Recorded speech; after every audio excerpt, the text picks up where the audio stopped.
Hello friends, welcome back to my channel. और आज मैं आप सभी लोगों के सामने एक और नई वीडियो लेकर आ गई हूँ। इस वीडियो में मैं आप सभी लोगों के साथ एक पास्ट लाइफ रिग्रेशन की केस स्टडी को शेयर करूँगी। इस केस स्टडी में दोस्तों एक महिला है जिनको अपने पति से बहुत ज़्यादा शिकायतें थी। उनका पति उनकी सुनता नहीं है, उनको पैसे नहीं देता, उनकी कोई बात नहीं मानता, उनकी वैल्यू नहीं करता, घर में उनकी कोई रिस्पेक्ट नहीं है और इस तरह की बहुत सारी शिकायतें थी। जब उनकी काउंसलिंग हुई तो ये पता चला कि उनके अंदर इतने गट्स ही नहीं थे, उनके अंदर इतनी हिम्मत ही नहीं थी कि वो अपने अधिकार अपने पति से मांग सके।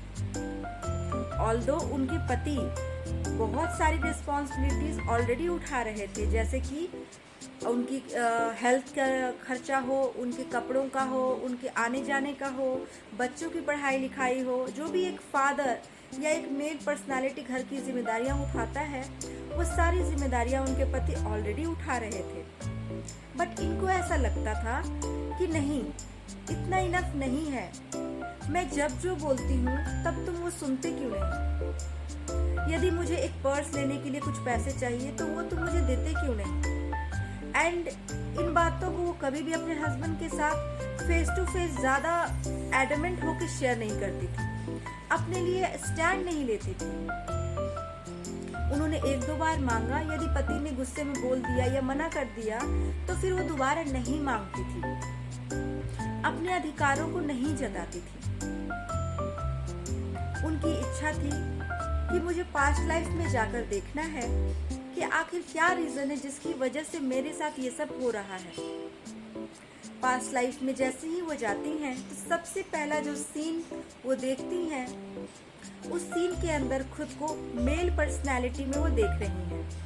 एज 26 साल एंड एक खेत में खड़ी हैं एक और मेल पर्सनैलिटी के साथ, जो कि उनका दोस्त है। उनके हाथों में उन्होंने पैसों की बहुत ही मोटी सी गड्डी देखी, कपड़े में बांधी हुई, एंड उस पैसों को लेकर दोनों झगड़ रहे थे। दोनों दोस्त आपस में आर्गुमेंट्स कर रहे थे। इस महिला का जो अपने आप को मेल के रूप में देख रही थी, इनका ये कहना था कि इन पैसों को हमें अपने लिए यूज करना चाहिए और अभी ही यूज करना चाहिए, वेट नहीं करना चाहिए। लेकिन इनके दोस्त का कहना था कि नहीं, अभी इन पैसों को इसी जमीन में गाड़ दो छुपाकर, टाइम आने पे हम धीरे धीरे कुछ कुछ पैसे यूज करेंगे। अगर हम एक साथ सारे पैसे यूज करने लगे तो आसपास जो लोग देखेंगे उन्हें शक हो जाएगा। अब शक क्यों हो जाएगा दोस्तों, ये सवाल है। तो इसका जवाब ये मिला कि ये पैसे इन दोनों ने मिलकर किसी के घर से चुराए थे, एंड अगर ये पैसे एक साथ ये यूज करने लगते तो ये दोनों ही गरीब परिवार के थे एंड गांव वालों को, आसपास के लोगों को शक हो जाता। बट क्योंकि ये रेडी नहीं थे इस बात पे जो इनका दोस्त बोल रहा था, तो इनको बहुत तेज गुस्सा आया और गुस्से में आर्गुमेंट बढ़ती गई एंड फिर इन्होंने एक बहुत ही बड़ा कदम उठाया। वो कदम ये था कि इन्होंने अपने दोनों हाथों से अपने ही दोस्त का गला घोंटकर उसकी हत्या कर दी। जी हाँ दोस्तों, गुस्से में आकर इन्होंने एक क्राइम को अंजाम दिया जो कि मर्डर जैसा भयंकर क्राइम था। अब इन्होंने मार तो दिया था, अब ये क्या करते?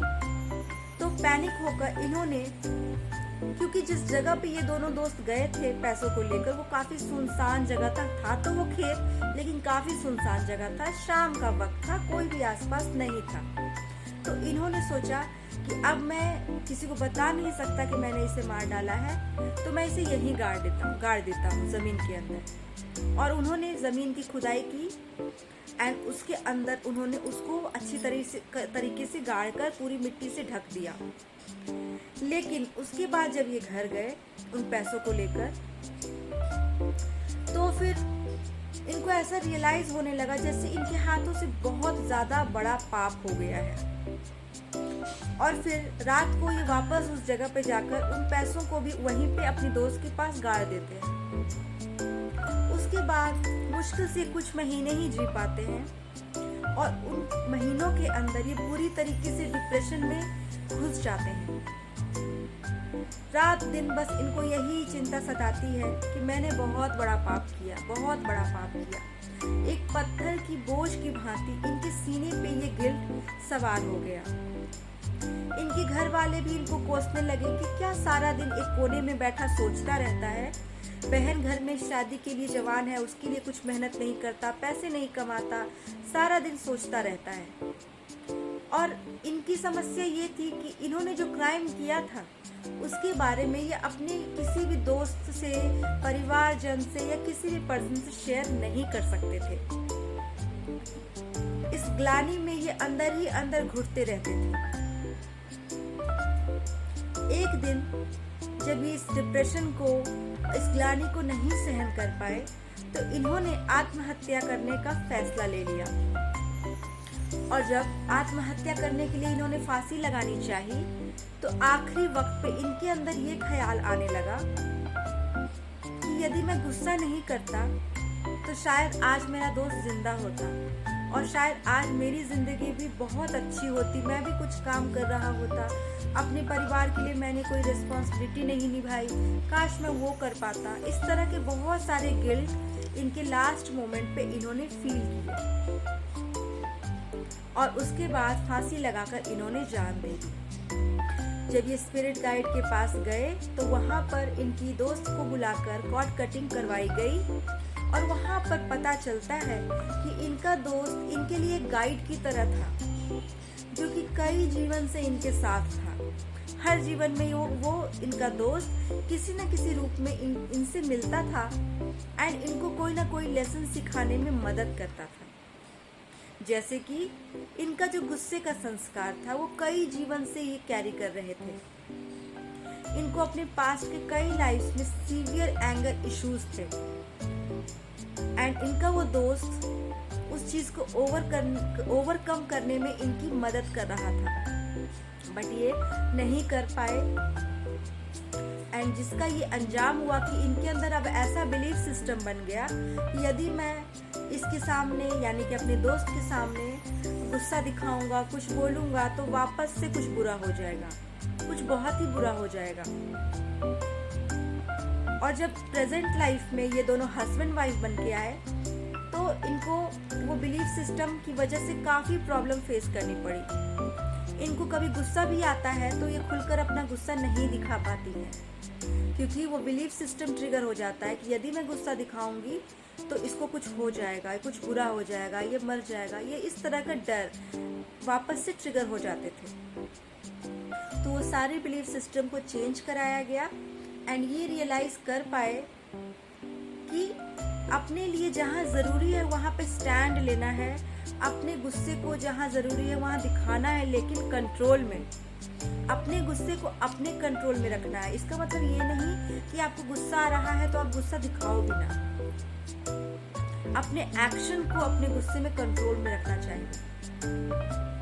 एंड इनके अंदर जो लोअर सेल्फ एस्टीम था, जो लोअर कॉन्फिडेंस था, जो इन्होंने बिल्कुल विद्रोह करना, स्टैंड लेना सब छोड़ दिया था, वो सब वहाँ पर सारी बिलीफ सिस्टम को चेंज कराया गया। तो दोस्तों ये तो थी इनकी कहानी।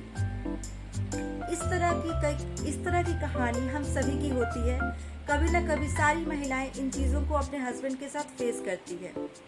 ऐसा ज़रूरी नहीं है दोस्तों कि सभी की कहानी पास्ट लाइफ के अंदर यही हो। हर सोल का लेसन अलग है। यदि आपके लाइफ में भी कोई प्रॉब्लम है जिसका सॉल्यूशन आप पाना चाहते हैं या जिसके पीछे रीज़न आप जानना चाहते हैं कि मेरी लाइफ में ऐसा क्यों हो रहा है, क्या रीज़न है, तो आप भी मेरे साथ जुड़ सकते हैं और अपने लिए पास्ट लाइफ रिग्रेशन करवा सकते हैं। अपने views and point of opinion को मेरे कमेंट सेक्शन में ज़रूर शेयर करें एंड इस वीडियो को लाइक एंड शेयर ज़रूर करें अपने फ्रेंड्स एंड फैमिली के साथ। चैनल पे नए हैं तो कमेंट करके सब्सक्राइब ज़रूर कर लें। थैंक यू सो मच दोस्तों। राधे राधे।